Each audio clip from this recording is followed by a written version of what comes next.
사도 바울의 마지막 편지인 디모데후서는 자신의 영적인 아들인 디모데에게 보내는 편지입니다. 바울은 그동안 하나님 앞에서 온 힘을 다해 믿음의 경주를 했던 흔적을 되돌아보며 이제 예비하신 의의 면류관을 향하여 마지막 걸음을 옮기고 있습니다. 그리고 지금껏 자신이 감당했던 사명을 아들 디모데에게 전수하며 계속해서 믿음의 싸움을 싸워야 한다는 권면을 담고 있습니다.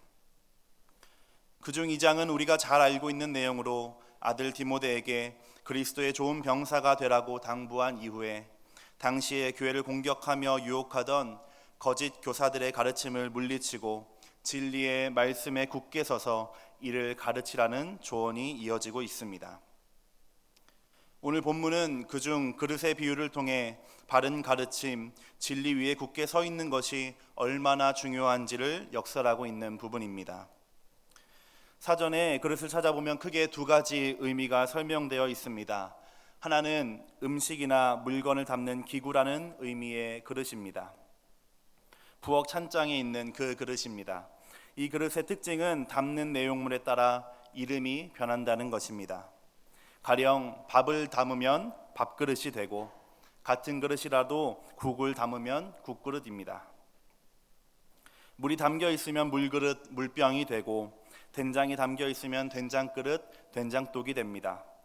무엇을 담느냐에 따라 이름도 변하고 가치도 변합니다. 귀한 재료로 만들었다 할지라도 오물이 담겨져 있다면 오물 그릇에 지나지 않는 것입니다. 반대로 만들어질 때부터 어떤 물건이나 음식을 담기 위해서 제작된 것들이 있습니다.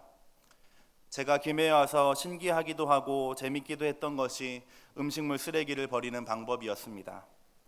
이전까지는 마트에서 구입한 노란색 종량제 봉투를 사용했습니다. 1리터, 2리터 다양한 용량이 있었습니다. 요리를 하게 되어 음식물 쓰레기가 생기면 봉투에 담고 그 봉투가 다 차면 주둥이를 묶어 건물 공동으로 사용하는 통에다 넣으면 되었습니다. 김해에 도착한 다음 날 당연하게 마트에 가서 말했습니다. 음식물 쓰레기 봉투 주세요. 이상하게 쳐다봅니다. 못 들으신가 싶어 한 번 더 또박또박 얘기합니다. 음식물 쓰레기 봉투 주세요. 그제서야 씩 웃으며 설명해 줍니다. 여기는 봉투 안 써 얘. 그제야 불현듯 집집마다 문 앞에 놓여있던 주황색 뚜껑들이 생각났습니다. 그 통은 음식물 쓰레기 전용입니다. 담으려고 하면 다른 것을 담을 수 있지만 그렇게 하려는 사람도 없고 그럴 필요도 없습니다. 용도가 정해져 있기 때문입니다. 그릇의 또 다른 의미는 어떤 일을 할 만한 능력이나 배포, 그런 것을 가진 사람이라는 뜻입니다. 됨됨이, 깜냥이라는 비슷한 의미로 쓰이는 단어들이 있습니다. 그 사람은 그릇이 큰 사람이야. 그 사람은 그 일을 할 만한 그릇이 못 돼 정도로 사용됩니다. 사람의 능력이나 가능성을 그릇에 빗대어 표현한 것입니다. 이 그릇은 상황과 경험에 따라 커지기도 하고 작아지기도 합니다. 흔히 자리가 사람을 만든다는 말처럼 그렇게 변하기도 합니다. 큰 가능성을 가진 사람도 자신의 장점과 능력을 활용할 상황에 놓이지 않으면 자신의 가치를 모른 채 살아가게 됩니다. 비록 남들과 비슷하거나 조금 모자랐던 사람도 자신의 한계를 끊임없이 경험하고 통과하다 보면 어느새 많은 사람들을 품을 만한 큰 사람이 되어 있기도 합니다. 본문은 이러한 그릇의 특징을 빗대어 하나님의 사람, 하나님께서 기뻐하시고 사랑하시는 인생이 어떤가에 대하여 알려주고 있습니다. 오늘 말씀은 그릇 이야기를 통해서 주인이 사랑하시는 그릇의 특징과 쓰임받는, 사랑받는 그릇이 되기 위한 방법들에 대해서 함께 살펴보도록 하겠습니다. 이 저녁 하나님 전에 나오신 여러분에게 하나님 아버지와 우리 주 예수께서 주시는 은혜와 평강이 넘치시기를 축복합니다. 하나님께서 사랑하시는 그릇은 어떤 그릇일까요? 본문 20절을 읽어보겠습니다. 다 함께 읽겠습니다. 큰 집에는 금 그릇과 은 그릇뿐 아니라 나무 그릇과 질그릇도 있어 귀하게 쓰는 것도 있고 천하게 쓰는 것도 있나니. 아멘. 큰 집, 하나님의 집에 가보니 많은 그릇들이 있었습니다. 듣기만 해도 궁금해지고 한 번은 만져보고 싶고 가져가고도 싶은 금으로 만든 그릇, 은으로 만든 그릇이 있습니다. 이와는 다르게 아주 평범하고 흔한 재료인 나무와 진흙으로 만든 나무 그릇과 질그릇이 있습니다. 귀한 재료로 만든 그릇과 흔한 재료로 만든 그릇이 한데 섞여 있습니다. 어떤 것은 처음부터 금이었고 은이었습니다. 어떤 것은 흙과 나무였습니다. 이 중에 하나님께서 사랑하시는 그릇은 무엇일까요? 당연히 귀한 재료로 만든 금과 은으로 만든 그릇을 좋아하실 것입니다. 그렇겠죠? 이어지는 말씀을 보니 그릇의 쓰임새도 다르다고 되어 있습니다. 용도가 다르다는 의미입니다. 어떤 그릇을 귀하게 쓰고 어떤 그릇을 하찮게 쓰인다고 합니다. 귀하고 천한 용도의 그릇들이 함께 섞여 있습니다. 어떤 그릇을 귀하게 사용하실까요? 당연히 이빨도 쉽게 나가고 깨어지기 쉬운 막 사용해도 이상할 것이 없는 나무와 질그릇이 천한 곳에 사용될 것입니다. 정말로 그렇습니까? 보통이라면 그랬을 것입니다. 귀한 재료의 그릇을 귀한 용도로, 하찮은 재료의 그릇을 천한 용도에 사용했을 것입니다. 당연합니다. 그것이 상식이기 때문입니다. 그러나 이어지는 말씀은 하나님은 우리의 상식에 제한받는 분이 아님을 알려주고 있습니다. 성경이 보통 책이 아니라는 것입니다. 주인이 사랑하는 그릇은 어떤 그릇입니까? 21절 상반절입니다. 그러므로 누구든지 이런 것에서 자기를 깨끗하게 하면 귀히 쓰는 그릇이 되어. 아멘. 한 번 더 읽겠습니다. 그러므로 누구든지 이런 것에서 자기를 깨끗하게 하면 귀히 쓰는 그릇이 되어. 아멘. 세상에 놀리는 좋은 집안과 학력, 많은 재산이 곧 능력이고 높은 자리를 차지하는 비결입니다. 요즘에는 외모까지도 그 능력에 포함된다고 합니다. 이 논리대로라면 좋은 조건을 가진 사람은 금그릇이고 은그릇이라고 할 수 있습니다. 반대로 그런 조건들을 가지지 못한 사람들은 나무고 흙이라고 불립니다. 그런데 본문의 주인의 관심은 다른 곳에 있습니다. 주인 하나님은 그릇의 재료에는 별 관심이 없는 것 같습니다. 무엇으로 만들어졌는지, 타고난 것은 무엇인지, 가지고 있는 것은 상관이 없다는 것입니다. 하나님께서 쓰시는 사람에게는, 하나님의 사람에게는 출신도 소유도 재능도 중요하지 않습니다. 단 한 가지 조건만 요구됩니다. 깨끗함입니다. 아멘이고 은혜입니다. 우리 중에 누가 하나님 앞에서 내가 금그릇이라고 은그릇이라고 말할 수 있겠습니까? 만약 하나님께서 보통분이셨다면 우리는 결코 하나님을 만나지도 못했을 것입니다. 그런데 우리 주인께서는 단 한 가지 조건만을 말씀하고 계십니다. 깨끗한 그릇이 되어라. 그러면 귀히 쓰신다는 말씀입니다. 어떻게 하면 우리의 그릇이 깨끗해질 수 있을까요? 에베소서 5장 26절과 27절입니다. 이는 곧 물로 씻어 말씀으로 깨끗하게 하사 거룩하게 하시고 자기 앞에 영광스러운 교회로 세우사 티나 주름 잡힌 것이나 이런 것들이 없이 거룩하고 흠이 없게 하려 하심이라. 아멘. 하나님의 말씀이, 거룩한 하나님의 말씀이 우리를 깨끗하게 하는 줄 믿습니다. 그 말씀은 우리의 심령뿐만 아니라 우리의 육체까지도 정결하게 합니다. 주님 앞에서 흠이 없는 거룩한 그릇이 되게 하시는 것입니다. 하나님의 말씀은 우리에게 하나님의 길과 법을 알려줍니다. 세상의 헛된 가르침이 아니라 오직 성경이 말씀하시는 대로 사는 것, 하나님의 법을 지키며 하나님의 방법으로 사는 것입니다.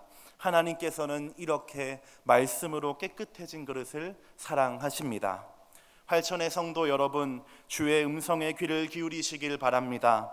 주님의 말씀을 들으십시오. 특별히 하나님께서 교회에 말씀을 주셨음을 기억하시길 바랍니다. 예배 속에서 증거되는 하나님의 말씀, 목회자를 통해 선포되는 하나님의 말씀을 들으시길 바랍니다. 그 말씀이 우리를 깨끗하게 하실 것입니다. 깨끗한 그릇은 주인에게 사용될 뿐만 아니라 영광스러운 선물도 함께 받습니다. 고린도후서 4장 7절입니다. 우리가 이 보배를 질그릇에 가졌으니 아멘. 깨끗해진 그릇에는 보배, 보물이 담겨지는 것입니다. 질그릇이 한순간에 보물상자가 되는 것입니다. 인생 역전입니다. 하나님을 만나지 않았다면, 말씀을 듣지 않았다면 자신의 재료에 만족하거나 좌절했을 사람들이 하나님을 만나 변화되었습니다.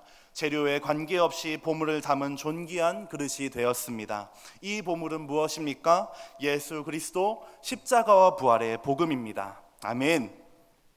성도 여러분, 이 선물을 받으셨습니까? 보물을 담고 계십니까? 잘 간직하시길 바랍니다. 소중하게 다루어 주시고 귀하게 여겨 주십시오. 죽어야 하는 저와 여러분의 운명을 바꿔준 보물입니다. 귀하게 여길 뿐만 아니라 감추지 말고 드러내시길 바랍니다. 우리가 질그릇이기 때문에 보물의 가치가 더 밝게 빛날 것입니다. 질그릇임에 감사하며 예수 그리스도 보물을 드러내는 저와 여러분 되시기를 소망합니다. 주인이 사랑하시는 그릇은 깨끗한 그릇입니다. 이렇게 말씀으로 깨끗해진 그릇은 주인이 귀중하게 쓰는 그릇이 됩니다. 오죽했으면 보물을 담았겠습니까? 존귀하게 된 그릇, 깨끗한 인생은 선한 일을 위하여 언제든지 쓰시는 그릇이 됩니다. 존귀하게 된 그릇, 깨끗해진 인생은 선한 일을 위하여 언제든지 쓰시는 그릇이 됩니다. 본문 21절입니다. 함께 읽도록 하겠습니다.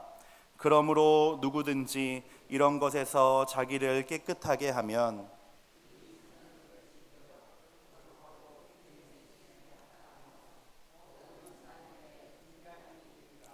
아멘. 그릇이 깨끗하기 때문에 주인은 필요할 때마다 꺼내어 쓸 수 있습니다. 그래서 항상 준비가 되어 있어야 합니다. 항상 깨끗해야 하는 것입니다. 정결해야 합니다. 어떻게 이 깨끗함을 유지할 수 있을까요? 19절 말씀을 보겠습니다. 주의 이름을 부르는 자마다 불의에서 떠날지어다 하였느니라. 아멘. 주님의 이름을 불러야 합니다. 우리의 중보이시며 연약함을 감당하시는 분을 의지해야 합니다. 누구든지 주의 이름을 부르는 자는 구원을 얻습니다. 때때로 우리의 연약함 때문에, 여러 가지 상황과 환경 때문에 그릇에 먼지가 쌓이고 때가 낍니다. 그때마다 우리는 주님의 이름을 불러야 합니다. 주여 나를 불쌍히 여기소서 외쳐야 합니다. 하나님은 그 이름을 부르는 자를 멸시하지 아니하시고 피난처가 되어주시며 구원을 베푸시는 분인 줄 믿습니다. 또한 너는 청년의 정욕을 피하고 주를 깨끗한 마음으로 부르는 자들과 함께 의와 믿음과 사랑과 화평을 따르라. 초대교회는 날마다 기회가 될 때마다 성전에 모여 함께 먹고 말씀을 들었습니다. 하나님을 찬양했습니다. 이렇게 교회가 모이기를 힘쓸 때 온 백성에게 칭찬받는 세상의 빛이 되었습니다. 모이는 것이 교회의 힘이었습니다. 유혹을 피하는 방법, 거룩함을 유지하는 방법은 주의 이름을 부르는 동지들과 함께하는 것입니다. 하나이면 쉽게 넘어지지만 둘이면 맞설 수 있고 셋이면 끊어지지 않습니다. 이 시간 앞뒤 좌우에 계신 분들과 축복하며 인사하겠습니다. 동지 함께해 주셔서 감사합니다. 함께해 주셔서 감사합니다. 주인이 언제든지 쓰실 수 있도록 깨끗함을 유지하는 방법, 주님의 이름을 부르는 것과 의로움을 따르는 믿음의 동지들과 함께하는 것입니다. 믿음은 자매 형제들과 함께함으로 그릇을 더럽히는 죄와 유혹을 이겨내고 승리할 수 있는 방법이 됩니다. 그렇게 믿음으로 승리하는, 함께함으로 승리하는 활천의 성도들 되시기를 바랍니다. 세 번째, 주인이 사랑하시는 그릇은 어떤 그릇일까요? 21절의 말씀입니다. 그러므로 누구든지 이런 것에서 자기를 깨끗하게 하면 귀히 쓰는 그릇이 되어 거룩하고 주인의 쓰심에 합당하며, 쓰심에 합당하다는 것은 주인에게 쓸모가 있다, 유용하다는 말입니다. 유용하게 쓰인다는 것은 쓰임새가 많고 알맞다는 뜻입니다. 어디에 갖다 놔도 안성맞춤으로 사용된다는 것입니다. 이 말은 동시에 주인도 그릇에 대해서 잘 알고 있다는 의미가 됩니다. 주인은 그릇의 용도도 알고 재질도 알고 있습니다. 음식을 담는 것인지 물건을 담을 것인지 뜨거운 것을 담아도 되는지 떨어져도 깨지지는 않는지 주인은 그릇에 대하여 잘 알고 있습니다. 왜냐하면 주인이 직접 만든 그릇이기 때문입니다. 로마서는 이러한 것에 대하여 이렇게 설명하고 있습니다. 토기장이가 진흙 한 덩이로 하나는 귀히 쓸 그릇을 하나는 천이 쓸 그릇을 만들 권한이 없느냐. 아멘. 하나님께서는 우리가 어디에 쓰여야 가장 유용한지 알고 계십니다. 태초 이전부터 각 사람을 계획하시고 만드셨기 때문입니다. 흙으로 빚으시고 후 하고 호흡을 주실 때 각 사람에게 생명과 함께 인생의 목적과 사명을 주셨습니다. 웨스터민스터 소요리 문답은 인간의 가장 높은 목적을 하나님을 영광스럽게 하고 영원히 하나님만으로 기뻐하고 만족하는 것이라고 하고 있습니다. 이것이 인생의 목적입니다. 이 쓰임대로 쓰임에 맞게 살아가는 사람들은 모두 하나님의 사람이요 기뻐하시고 사랑하시는 그릇입니다. 여러분, 이 말씀 그대로 하나님을 높이시며 기뻐하시는 여러분 되시기를 바랍니다. 이처럼 쓰임에 합당한 주인께서 쓸만한 그릇을 찾을 때 눈에 드는 그릇은 자주 사용되기 마련입니다. 자주 입는 옷이 있었습니다. 하루 종일 입고 저녁에 세탁해서 다음 날 다시 입기까지 했던 옷입니다. 지금은 입을 수가 없습니다. 살이 쪄서 그런 것이 아닙니다. 낡고 해졌기 때문입니다. 그 옷을 자주 입었던 이유, 그 옷을 사랑했던 이유는 입으면 몸도 마음도 편했기 때문입니다. 움직이기에 참 편했습니다. 그래서 자꾸 손이 갔습니다. 제가 사랑했던 옷을 입을 때마다 마치 저를 위해 만들어진 것처럼 편하게 느꼈습니다. 그래서 자꾸 입었습니다. 해지고 낡았어도 또 입었습니다. 주인이 사랑하시는 그릇도 시간이 지나면 유행에 뒤처지기도 하지만 가장 필요한 그때 다시 꺼내어 사용하게 됩니다. 자주 쓴 만큼, 함께한 시간이 긴 만큼 손에 익었기 때문입니다. 좋은 그릇은 쓰임새가 맞을 뿐 아니라 손에 익은 그릇입니다. 사랑하는 성도 여러분, 주님의 손에 익은 그릇 되시기를 바랍니다. 필요할 때마다 하나님께 떠올라서 자꾸 생각나고 쓰이게 되어 하나님께서 즐겨 쓰시는 저와 여러분 되시길 바랍니다. 오늘은 디모데후서의 말씀을 통하여 하나님께서 사랑하시는 그릇은 무엇이며 쓰임받는 그릇, 기뻐하시는 그릇이 되기 위해서 어떻게 해야 하는지에 대하여 나누었습니다. 인생의 주인이신 하나님은 그릇의 재료에는 큰 관심이 없으십니다. 모든 것이 하나님의 것이었기 때문입니다. 주인의 관심은 단 한 가지입니다. 깨끗한가 아닌가. 하나님께서 기뻐하시는 귀하게 여기시는 그릇은 깨끗한 그릇입니다. 깨끗해야 쓸 수 있기 때문입니다. 인생이라는 그릇은 하나님의 말씀으로 깨끗해지는 줄 믿습니다. 바른 가르침, 성경을 따라 살 때에 그릇은 정결하여집니다. 특별히 하나님께서 이 말씀을 교회에 부탁하셨습니다. 헛된 세상의 가르침이 아니라 기록된 대로의 하나님의 말씀이 우리의 영혼과 육체를 거룩하게 합니다. 선포된 말씀을 마음에 새겨 살아감으로 주인이 사랑하시는 그릇이 되시기를 바랍니다. 깨끗한 그릇은 질그릇이라 할지라도 보물이 담겨 그릇도 함께 영광을 받습니다. 주인이 기뻐하는 그릇은 준비된 그릇입니다. 깨끗함을 유지하는 그릇입니다. 말씀으로 의롭고 거룩해진 인생은 주의 이름을 부르는 믿음의 공동체와 함께 할 때, 깨끗해진 그릇은 믿음의 공동체와 함께 할 때 이 깨끗함을 유지할 수 있습니다. 사용하고자 하실 때 언제든지 쓰실 수 있는 그릇이 되는 것입니다. 간절히 주님의 이름을 부르시길 바랍니다. 문제와 역경 속에서 주님을 부르실 뿐만 아니라 여전히 남은 쓴뿌리와 연약함으로 인해 애통함으로 주님을 부르십시오. 또한 함께 걸어가는 믿음의 동지들은 우리의 힘이 됩니다. 하나보다는 둘이, 둘보다는 셋이 견고합니다. 주님 앞에 설 때까지 계속될 이 지난한 믿음의 여정, 허락하신 귀한 공동체에 감사하며 함께 완주하시는 저와 여러분 되시길 바랍니다. 주인은 우리라는 그릇을 잘 알고 계십니다.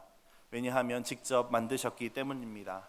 어디에 쓰여야 좋은지, 어떤 일을 감당할 수 있는지를 알고 계십니다.